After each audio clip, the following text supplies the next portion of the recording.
زندہ شخص کی قدر کریں.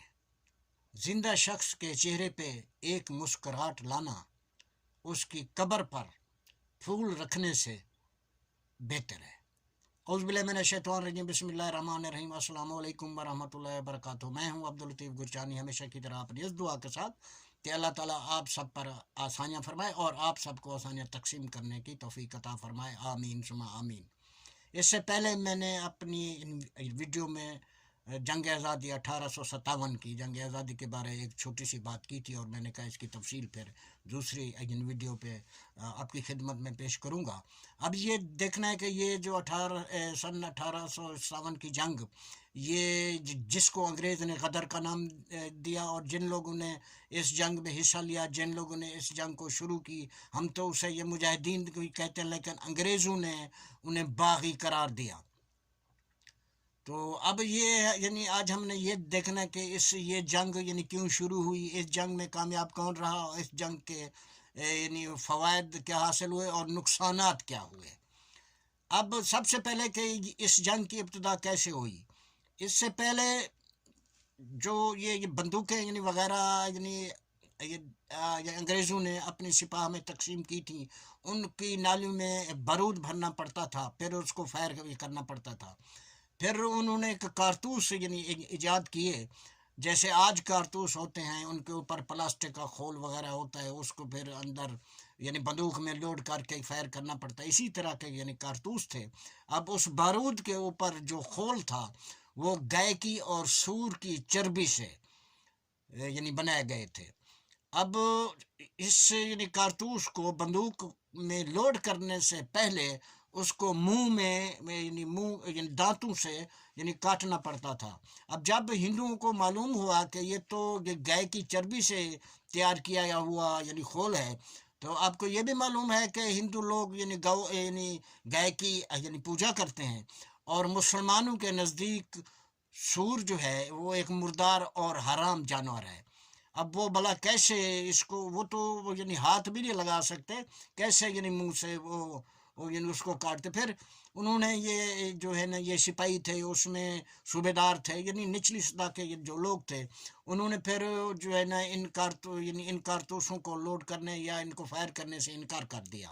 چنانچہ پھر انگریزوں نے سختی شروع کر دی. پھر یہیں سے پھر جنگ کی ابتدا ہوتی ہے. اب اس زمانے میں کوئی اتنے وسائل تو تھے نہیں. اب جہاں جہاں یہ معلومات چلتی گئی کہ انگریزوں کے خلاف جنگ شروع کر دیے، پھر وہاں کے علاقے کے لوگوں نے اپنے تئیں اکٹھے ہو کر وہاں انگریزوں کی چوکیوں پر حملے کرنے شروع کر دیے. کافی سارے انگریزوں کو انہوں نے قتل بھی کیا. اب پھر انہوں نے جو ہندوستان میں جو یہ مجاہدین تھے، پھر انہوں نے یہ سوچا کہ اس جنگ کی کوئی جو ہے نا کوئی ایسا شخص ہو جو اس کو لیڈ کرے. وہ پھر جو بہادر شاہ ظفر، جو کہ آخری فرما روا تھے یہ مغلیہ خاندان کے، گو کہ ان کی جو سلطنت تھی یا ان کی جو حکومت تھی، ان کی شہنشاہیت تھی، وہ دہلی تک محدود تھی. پھر یہ مجاہدین ان کے پاس گئے اور ان سے عرض گزار ہوئے کہ کیونکہ آپ شہنشاہ ہیں، آپ کا اثر ہے، آپ ہمارا ساتھ دیں، آپ جو ہے نا اعلان کریں انگریزوں کے خلاف جنگ کا. تو پھر انہوں نے مجاہدین کا ساتھ دیا، اور نتیجہ وہی نکلا کہ انگریز جو ہے نا کامیاب رہے، مجاہدین کو شکست ہوئی. پھر بہادر شاہ ظفر کا جو پھر انگریزوں نے جو ان کا جو انجام کیا، ان کے ساتھ جو ظلم و جبر کیا، اس کی ایک بہت بڑی کہانی ہے، شاید آپ لوگوں کو معلوم ہوگی.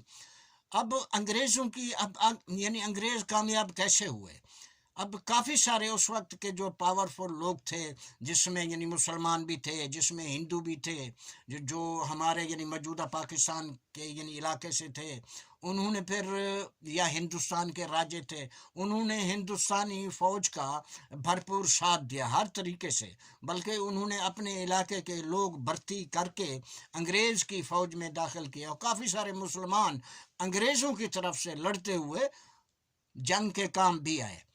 تو کہیں کہیں پہ پھر مسلمان جو پاورفل لوگ تھے، انہوں نے انگریز کا مقابلہ بھی کیا ہے. ہمارے پنجاب سے سب سے پہلے جو نام آتا ہے وہ ہے رائے احمد خان کھرل، اور کافی سارے لوگ تھے. لیکن جنہوں نے پھر انگریزوں کا ساتھ دیا وہ بھی کافی سارے لوگ تھے. اب پھر انگریزوں نے پھر کیونکہ مجاہدین کو شکست ہو چکی تھی، اب وہ کافی سارے مجاہدین رپوش ہو گئے، کوئی پہاڑی میں چھپے، کوئی کسی گاؤں میں جا کے چھپے، ان کی نشاندہی پھر ان با اثر لوگوں نے کی، پھر انگریزوں نے انہیں یعنی پکڑا، انہیں یعنی چن چن کے مارا۔ اب انہوں نے اب کہتے ہیں کہ پھانسی گھاٹ بھی یعنی کم پڑ گئے تھے، پھر جو یعنی درخت ملا، جس درخت کے اگر 10 شاخیں مضبوط تھی تو وہاں انہوں نے رسے لٹکا کے پھر ان مجاہدین کو یعنی پھانسیاں دی۔ اب کہنے والے یہ بھی کہتے ہیں کہ درخت یعنی کم پڑ گئے تھے، سینکڑوں کے حساب سے نہیں بلکہ ہزاروں کے حساب سے یعنی لوگوں کو پھانسیاں یعنی دی گئیں۔ اب اس جنگ کا اگر فائدہ دیکھیں تو کٹ گیا درخت، تعلق کی بات تھی، کٹ گیا درخت تعلق کی بات تھی، بیٹھے رہے زمیں پہ پرندے تمام رات۔ اب اس جنگ کے بعد جو فائدہ ہوا وہ یہ ہوا کہ ہندوستان کے لوگوں میں، جس میں یعنی ہندو بھی شامل تھے، جس میں مسلمانوں کی تو اکثریت تھی، ان کے اندر ایک یعنی آزادی کی شمع روشن ہو چکی تھی، اور ان کے اندر یہ سوچ آ چکی تھی جو اس جنگ کی یعنی 1857 کی جنگ سے پہلے نہیں تھی، کہ بے ہمیں انگریزوں سے آزادی لینی چاہیے۔